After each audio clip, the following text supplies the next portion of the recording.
আসসালামু আলাইকুম প্রিয় শিক্ষার্থীরা, আরেকটি নতুন ভিডিও নিয়ে তোমাদের সামনে হাজির হলাম। আমি মোহাম্মদ বিল্লাল সরকার, বর্তমানে পড়াশোনা করছি রাজশাহী বিশ্ববিদ্যালয়।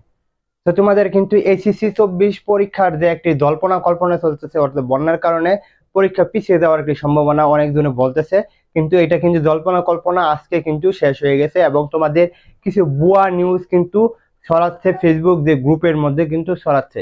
তো তোমাদের এইগুলো বিষয়ে কিন্তু আমি আজকে সব খোলাসা করে দেব, সব পরিষ্কার করে দেব। এর আগে অবশ্যই বলবো চ্যানেলটি সাবস্ক্রাইব করে আমাদের পাশে থাকো। কি জন্য আমাদের চ্যানেলটি সাবস্ক্রাইব করবে? কারণ হচ্ছে যে আমরা কিন্তু প্রতিনিয়ত তোমাদের এইচএসসি আপডেট প্লাস সামনে এডমিশন রয়েছে, সেগুলোর বিষয়ে কিন্তু আপডেট প্লাস গাইডলাইনমূলক ভিডিও পাবে। তো তোমাদের বলবো যে কিভাবে কি করতে হবে। দেখো, এইচএসসি 24-এর কথা যদি বলি, 30 তারিখে হতে যাচ্ছে পরীক্ষা। কারণটা কি? শুধুমাত্র শুধুমাত্র আমরা সিলেট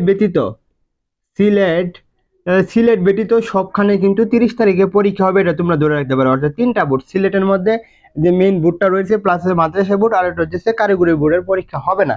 কারণ আমরা কয়েকটা গ্রুপের মধ্যে দেখলাম যে আজকে কিন্তু বৈঠক বসার কথা, কিন্তু এটা একেবারে সম্পূর্ণ ভুয়া ভাই, এটা কোনো কিছুই না।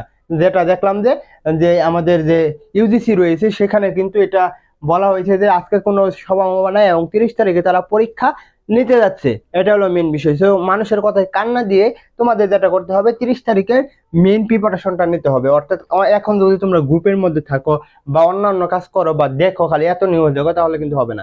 তো তোমরা যেটা করবে, চ্যানেলটা সাবস্ক্রাইব করে পাশে থাকো, আমরা তোমাদের জেনুইন আপডেট গুলো দিয়ে দিব।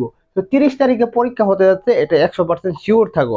কারণ হচ্ছে যে এটাই হচ্ছে নিয়ম। কারণ বাংলাদেশ সরকার কি বলবো, আর সকলের কথা এখানে চিন্তা করার কিছু নাই। আর আমি মনে করি এই পরীক্ষাটা পিছানো দেওয়া দরকার। কারণটা হচ্ছে যে এই পিছানো যদি না হয়, তাহলে কিন্তু অনেকজনের সিলেট ছাড়া অন্যান্য জায়গায় বন্যা হয়েছে, কিন্তু বন্যা হলেও কিন্তু সরকার বুঝতেছে না।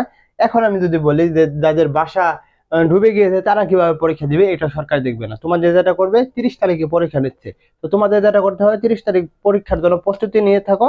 আমি তোমাদের সাজেশন দিয়ে দিব ইনশাআল্লাহ। তোমরা কমেন্ট বক্সে, ফেসবুক পেজে লিংক, সেখানে গিয়ে আমাদের কমেন্ট করতে পারো। এই বলে আমি শেষ করছি।